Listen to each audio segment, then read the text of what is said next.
یہ جون کی کوئی 24 تاریخ تھی۔ رات کے 2 بج رہے تھے۔ میں گہری نیند سے اٹھا تھا کیونکہ میرا فون مستقل بجے جا رہا تھا۔ بہت مشکل سے ہاتھ بڑھا کر میں نے اپنا فون اٹھایا، کان سے لگایا۔ دوسری طرف میرے ہسپتال کی ریسیپشنسٹ بات کر رہی تھی۔ وہ مجھے کسی پیشنٹ کے بارے میں بتا کر فوراً ہسپتال پہنچنے کا کہہ رہی تھی۔ ایک دم سے میں اٹھ کے بیٹھ گیا۔ ہم ڈاکٹر ایسے ہی ہوتے ہیں، جب کسی بھی حادثے کے بارے میں یا کسی مریض کی سیریس کنڈیشن کے بارے میں سنتے ہیں تو اپنا آرام سکون سب کچھ بھلا کر فوراً اپنے فرض کو ترجیح دیتے ہیں۔ میں نے بھی یہی کیا۔ بہت تیزی سے میرے دماغ نے کام کرنا شروع کیا۔ میں اٹھ کر فریش ہوتا سیدھا ہسپتال کے لیے نکل گیا۔ ہسپتال پہنچ کر مجھے پتہ چلا کہ کوئی لڑکی سڑک پر بے ہوش پڑی ملی ہے۔ اسے بہت گہرے زخم آئے ہیں، خاص کر کے اس کے سر پر، اور مجھے اسی لیے بلایا گیا تھا کیونکہ میں دماغ کا ڈاکٹر تھا اور یہ معاملہ مجھے ہینڈل کرنا تھا۔ میں فوراً اس مریضہ کے پاس پہنچا۔ اسے چیک کر کے اس کے سارے زخموں کو اچھی طرح سے سٹچ وغیرہ لگا کے بند کیا۔ اس کے سر کے درمیانی حصے میں کوئی نوکیلی چیز گھسی تھی جس کی وجہ سے کافی خون بہہ گیا تھا۔ وہ تو خدا کا شکر تھا کہ بڑا نقصان نہیں ہوا تھا۔ سب کچھ کرنے کے بعد میں مریض کو غور سے دیکھنے لگا۔ وہ مریضہ میرے سامنے ہوش و حواس سے بیگانی تھی اور میں اس کی خوبصورتی دیکھ کر مبہوت ہو کے رہ گیا۔ اس کے زخموں پر میں بندش کر چکا تھا۔ اس کے سر پر کافی گہری چوٹ لگی تھی، اس لیے مجھے اس کے ہوش میں آنے کا انتظار تھا۔ جب تک وہ ہوش میں نہ آتی میں واپس اپنے گھر نہیں جا سکتا تھا۔ ایسے کیسز میں مریض کے کومے میں جانے کے بہت زیادہ چانس ہوتے ہیں، اسی لیے میں خود اس کے پاس موجود تھا اور اس کے وجود سے جڑی مشینوں پر نظر رکھے ہوئے تھا، لیکن خود بخود میری نظر بار بار بھٹکتے ہوئے اس حسینہ پر جا رہی تھی اور پھر ایک لمحہ ایسا آیا کہ میں خود پر سے اختیار کھو بیٹھا۔ صبح کے تقریباً 5 بج چکے تھے۔ اس مریضہ کے ساتھ کمرے میں تنہا تھا۔ نرسز کو میں نے باہر بھیج دیا تھا اور بس اسی تنہائی میں نے خود پر سے اختیار کھو دیا۔ دھیرے سے اس کے بالوں کو پیچھے کرتے ہوئے اس کے ماتھے کو چوم لیا۔ یہ حرکت اتنی بے اختیار تھی کہ میں خود بھی ششدر رہ گیا۔ میں نے آج تک کبھی ایسا کچھ نہیں کیا تھا، لیکن نہ جانے اس لڑکی میں ایسی کون سی کشش تھی کہ میرے لیے اپنے آپ پر قابو رکھنا ہی مشکل ہو چکا تھا۔ میں جھٹکے سے پیچھے ہٹا، اپنے آپ کو سرزنش کرنے لگا کیونکہ یہ حرکت انتہائی غیر اخلاقی تھی اور میری تربیت اس طرح کی نہیں تھی کہ میں کسی کی بے ہوشی یا بے بسی کا فائدہ اٹھاتا۔ اس پر سے نظر ہٹاتے میں بس مشینوں کو مانیٹر کرنے لگا۔ میری پوری کوشش تھی کہ میری نظر دوبارہ اس کے حسین چہرے پر نہ پڑے۔ اس کی دھڑکن تھوڑی تیز تھی اور پھر کچھ ہی دیر بعد اس کے وجود میں جنبش ہوئی تو میں فوراً سے اسے آواز دینے لگا۔ مجھے تو اس کا نام بھی معلوم نہیں تھا، میں بس اسے آپ کہہ کر مخاطب کر رہا تھا۔ اس نے اپنی آنکھیں کھولی اور وہ بس یک ٹک میرا چہرہ دیکھنے لگی۔ اس کی خوبصورت بڑی بڑی نیلی آنکھیں کسی جھیل کا نظارہ پیش کر رہی تھیں اور مجھے لگ رہا تھا کہ میں ان آنکھوں کے سحر سے ساری زندگی نہیں نکل سکوں گا۔ میں نے نرمی سے اس سے پوچھا، آپ ٹھیک تو ہیں؟ اس نے بس دھیرے سے سر ہاں میں ہلایا، پھر کہنے لگی، آپ کون ہیں؟ میں کہاں ہوں؟ میں نے اسے بتایا کہ وہ ایک ایمبولینس کے ذریعے سے ہسپتال لائی گئی تھی۔ کچھ لوگوں کو وہ سڑک کے کنارے سے ملی تھی اور کوئی اس کے بارے میں کچھ نہیں جانتا، اس لیے ہم کسی کو اطلاع نہیں کر سکے۔ میں نے اس کا نام پوچھا تو وہ خالی خالی نظروں سے مجھے دیکھنے لگی اور پھر اس نے ایسی بات کہی کہ میں چونک اٹھا۔ وہ کہنے لگی، مجھے میرا نام نہیں معلوم۔ میں نے اس سے ایک کے پیچھے کئی سوال کیے لیکن وہ کسی بھی سوال کا جواب نہیں دے سکی۔ نہ اسے اپنا نام معلوم تھا، نہ پتہ، نہ ہی کسی چیز کی وہ شناخت کر پا رہی تھی۔ وہ بس خالی کھلی نظروں سے یہاں وہاں دیکھ رہی تھی۔ میں جان گیا تھا کہ اس کے سر پر لگی گہری چوٹ نے اس کی یادداشت کو بہت نقصان پہنچا دیا ہے۔ پولیس میں تو ہم رپورٹ پہلے ہی کروا چکے تھے، لیکن اس کے باوجود بھی اس کا کوئی اتا پتہ معلوم نہ ہو سکا اور نہ ہی کسی نے اس کی گمشدگی کی کوئی رپورٹ درج کروائی تھی۔ قریبی تمام تھانوں میں اطلاع ہو چکی تھی، لیکن 2 دن گزرنے کے بعد بھی اس لڑکی کے لیے کوئی نہیں آیا تھا۔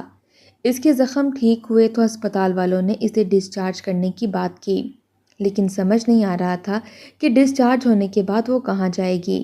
اس لیے میں نے اس لڑکی کی ذمہ داری اپنے کاندھوں پر لے لی۔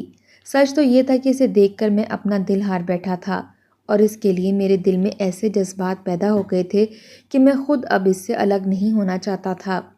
گزرے 2 دنوں میں نے اس کا بہت زیادہ خیال رکھا تھا اور جب میں نے اسے اپنے گھر چلنے کو کہا تو اس کے پاس انکار کرنے کی کوئی وجہ نہیں تھی۔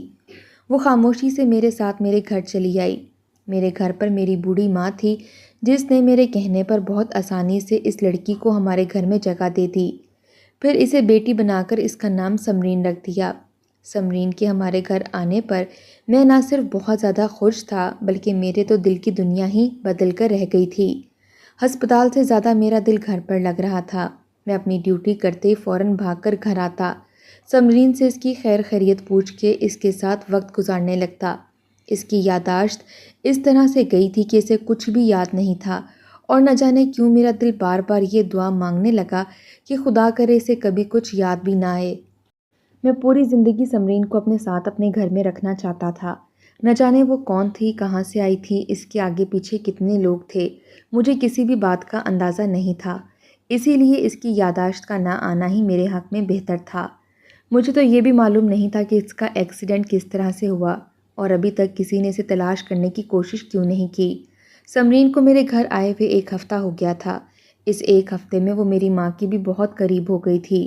وہ دونوں سارا دن ساتھ ساتھ رہتے۔ پھر جب میں ہسپتال سے لوٹ کر آتا تو کافی وقت میں اپنی ماں اور سمرین کے ساتھ گزارتا تھا۔ سمرین کی باتیں بہت مزیدار ہوتی تھیں۔ اسے اپنا ماضی تو یاد نہیں تھا لیکن اس کا ذہن بہت تیز تھا۔ وہ ہمارے گھر کی ہر چھوٹی سے چھوٹی بات کو بھی فوراً محسوس کر لیا کرتی تھی۔ 1 ہفتے میں ہی اسے میری پسند ناپسند اور ہر بات کا علم ہو گیا تھا۔ وہ ہمارے گھر کا اور میرا بہت زیادہ خیال رکھنے لگی تھی۔ پھر ایک دن میں نے اپنے جذبات سے مجبور ہو کر اس سے اپنی محبت کا اظہار بھی کر دیا۔ وہ ایک بہت خوبصورت شام تھی جب بہت تیز بارش برس رہی تھی۔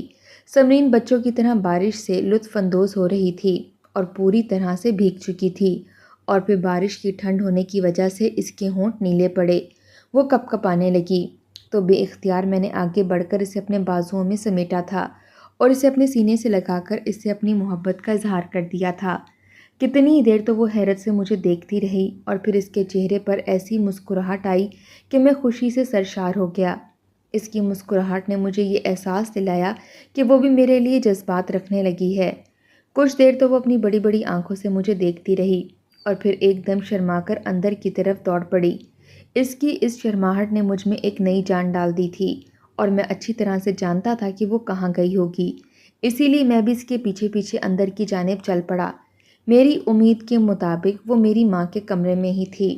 میں چوری چوری نظروں سے اسے دیکھ رہا تھا اور پھر جب اس نے میری نظروں کی تپش کو محسوس کیا تو وہ کپڑے بدلنے کے بہانے اپنے کمرے میں چلی گئی، اور میں نے اسی رات اپنی ماں سے سمرین کے حوالے سے بات کی، لیکن یہ بات سن کر میری اماں خاموش ہو گئیں۔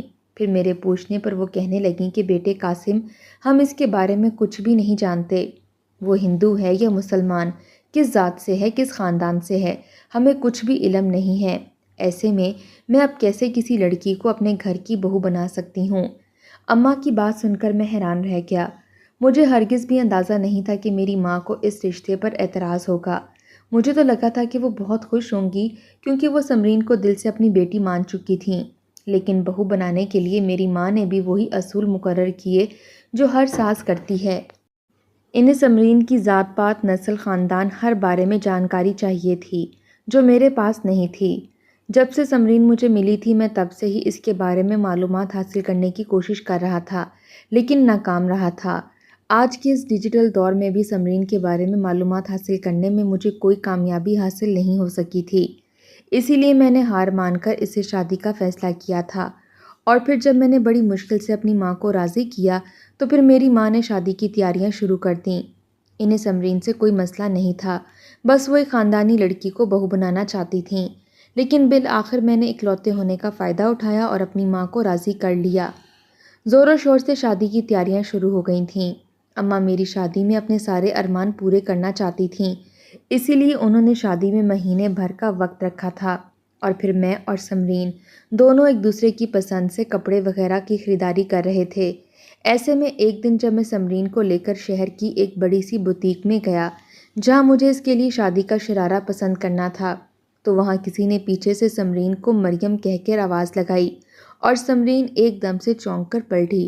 وہ لڑکی جو سمرین کو آواز دے رہی تھی وہ اس کے سامنے آئی اور آنکھوں میں آنسو بھر کر اسے گلے سے لگا کر کہنے لگی، مریم بھابھی، آپ کہاں چلی گئی تھیں؟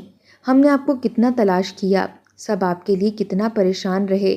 سمرین ہکا بکا اس لڑکی کو دیکھ رہی تھی اور وہ لڑکی کہتی چلی جا رہی تھی کہ کیا آپ کو پتہ ہے کامران بھائی نے آپ کی وجہ سے اپنی طبیعت خراب کر لی تھی۔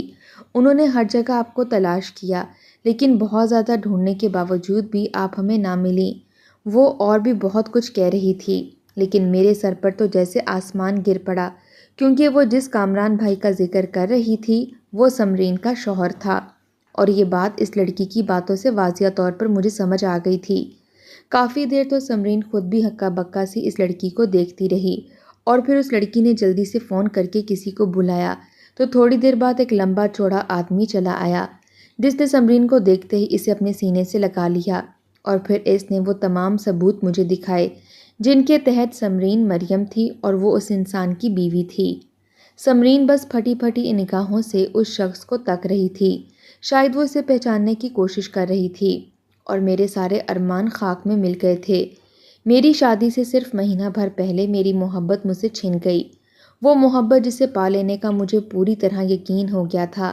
سمرین کو اب بھی پوری طرح سے کچھ یاد نہیں تھا، لیکن سارے ثبوت دیکھنے کے بعد میں اسے اپنے ساتھ رکھنے کا حق نہیں رکھتا تھا، اس لیے اس کا شوہر اور سسرال والے اسے لے کر چلے گئے۔ وہ لڑکی جو ہمیں بوتیک میں ملی تھی وہ سمرین کی نند کی دوست تھی، اور اسی نے سمرین کے پورے سسرال والوں کو خبر کی تھی۔ سمرین کے چلے جانے کے بعد میری طبیعت بہت زیادہ بگڑ گئی، میں بہت ہی زیادہ برے حال میں تھا۔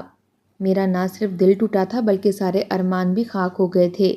میں ہر وقت سمرین کو یاد کرنے لگا، کئی راتیں تو میں اپنی اماں کے گلے لگ کر روتا رہا، کیونکہ میں سمرین کو اپنی پوری زندگی سونپ چکا تھا اور اب اس کے بغیر جینا میرے لیے ممکن نہیں تھا۔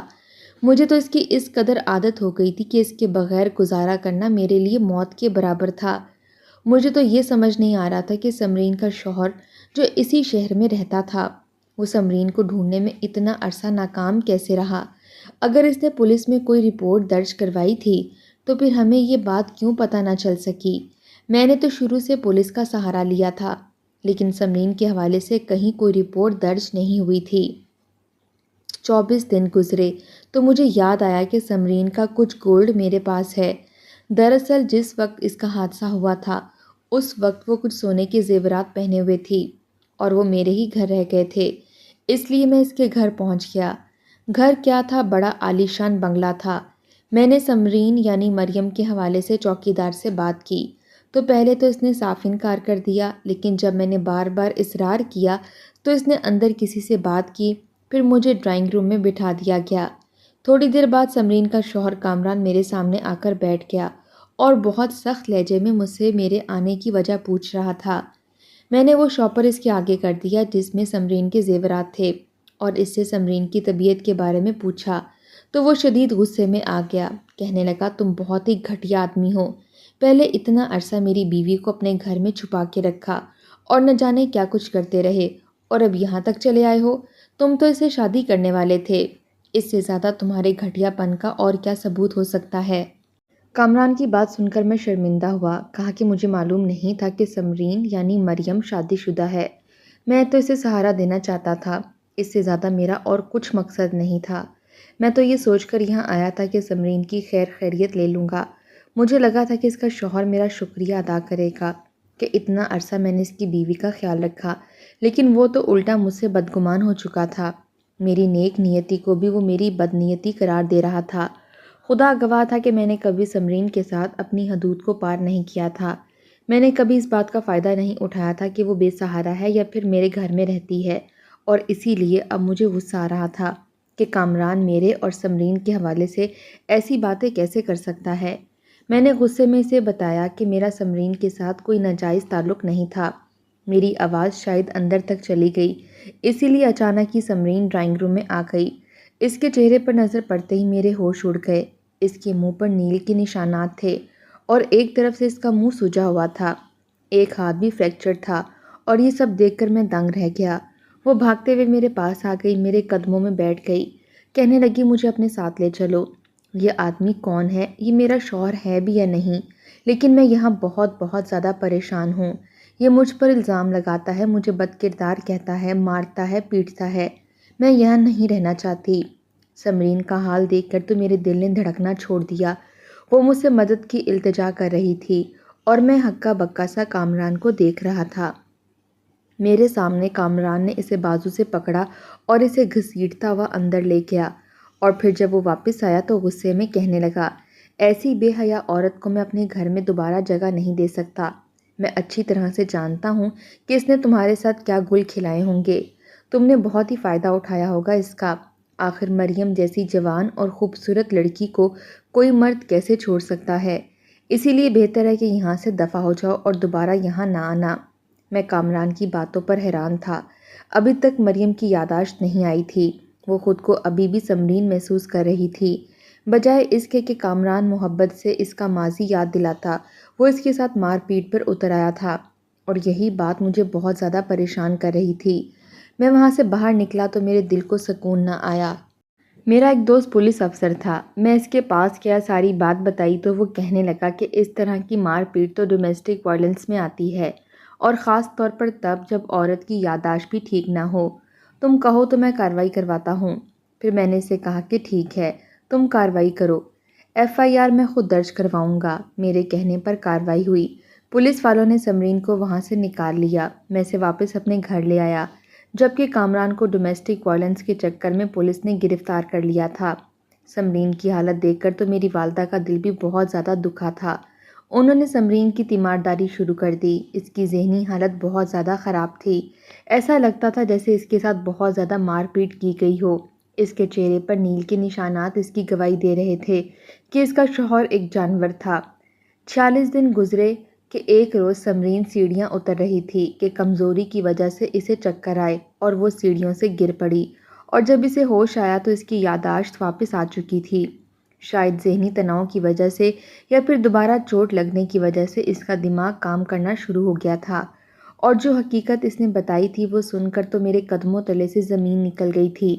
اس نے بتایا تھا کہ اس کا کوئی حادثہ نہیں ہوا تھا، بلکہ اس کے شوہر نے جان بوجھ کر اسے ایسی گاڑی میں بٹھا دیا تھا جس کا بریک فیل تھا، اور اس کے ایکسیڈنٹ کے وقت اس کا شوہر وہیں موجود تھا۔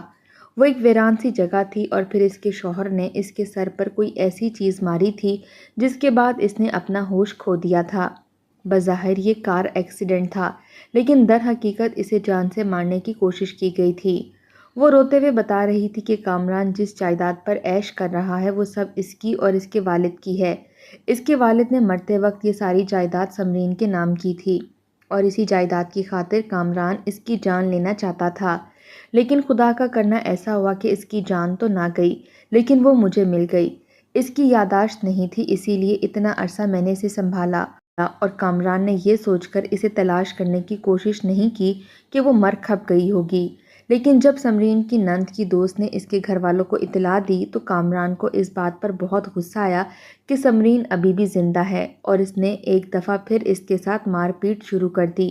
وہ چاہتا تھا کہ وہ اس کی یادداشت نہ ہونے کا فائدہ اٹھا کر اسے ذہنی مریض بنا دے، لیکن میں اتفاق سے اس کی محبت میں اس کے دروازے پر پہنچ گیا اور ایک دفعہ پھر اسے اس آدمی سے بچا لایا۔ سمرین میرے سینے پر سر رکھ کر رو رہی تھی، اپنا غم بیان کر رہی تھی۔ سمرین نے بتایا کہ وہ اور کامران ایک ہی کالج میں پڑھتے تھے۔ اس نے اپنی پسند سے کامران سے شادی کی تھی۔ اسے لگا تھا کہ کامران اس کے لیے ایک آئیڈیل شوہر ثابت ہوگا، اور اس شادی کے شروع میں تو واقعی کامران اس کے ساتھ بہت اچھا رہا تھا، لیکن کچھ ہی مہینوں بعد سمرین پر یہ حقیقت کھل گئی کہ کامران نے محض اس کی جائیداد کے لیے اس سے شادی کی ہے، اور جب سمرین نے اس سے جان چھڑوانے کی کوشش کی تو اس نے سمرین کو ہی راستے سے ہٹا دیا۔